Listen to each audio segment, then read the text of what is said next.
The hallway smelled sterile, faintly of bleach and fear. I didn't knock. I shouldn't have needed to. The nurse's eyes flicked up, a flash of something I didn't recognize. Pity, maybe curiosity. I ignored it. My phone buzzed in my pocket. A single message. "He's here."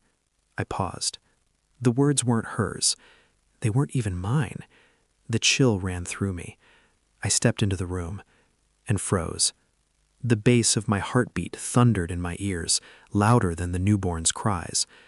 My wife lay there, pale, exhausted, smiling at someone across the room. Not me. A man. Not me. I blinked, trying to adjust. My mind refused the image.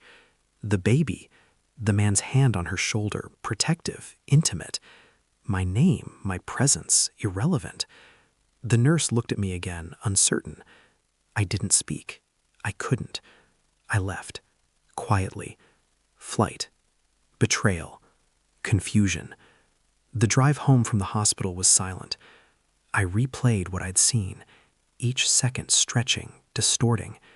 My chest ached with disbelief. She had been mine, my life, my plans. And now? I thought of the months of business trips, the late nights, the dinners missed. She always smiled when I asked if she'd been lonely. "Of course not," she said. "I've got everything I need." The truth was gnawing at the edges of my mind. The smallest detail, the scent of cologne, the way her hand lingered, the late-night messages she thought I wouldn't see. Pieces that had never fit suddenly snapped into place. I refused to confront her. Not yet. I needed facts. Cold, undeniable facts. I began quietly. Phone records first. Deleted messages resurfaced. Conversations I hadn't been meant to read. Gentle, intimate, deliberate. Next, a DNA test.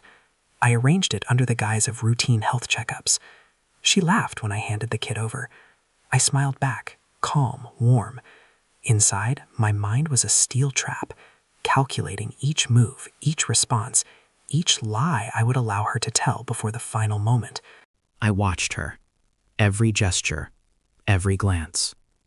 I became invisible in my own home, a ghost moving among them. She never suspected the storm gathering behind my composed eyes. The evidence built quietly, invisibly, until it could not be ignored. The report came. Positive. Not mine. I held the envelope like it was nothing. She noticed the calm in my voice when I said, "We need to talk." Her face fell. The smile faltered. Her hand instinctively reached out. I didn't take it. "I saw him at the hospital," I said softly. "I think I understand everything now." She whispered something.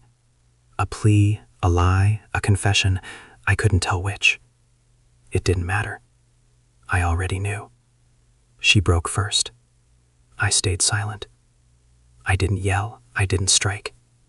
I watched her crumble under the weight of her own choices. I handed her the report. Not accusatory, not cruel, simply the truth. Her tears fell. She begged. She tried to explain. I nodded, politely, calmly. Then I walked out, not in rage, not in pain, in precision. I left her to the consequences of her own actions, left her to the knowledge that she had traded my trust for nothing permanent, nothing real. The man at the hospital, she never called him. I had no interest in him. He was irrelevant. Her deception was her prison. Later, I sat alone, quiet, no anger, no tears, just clarity. The storm inside had subsided, leaving only ice. I thought about what had been mine, and what she had lost, and I realized power doesn't always roar. Sometimes it walks away, calm, composed, untouchable. I closed my eyes. I was free. She was not. And in that, the world had finally balanced.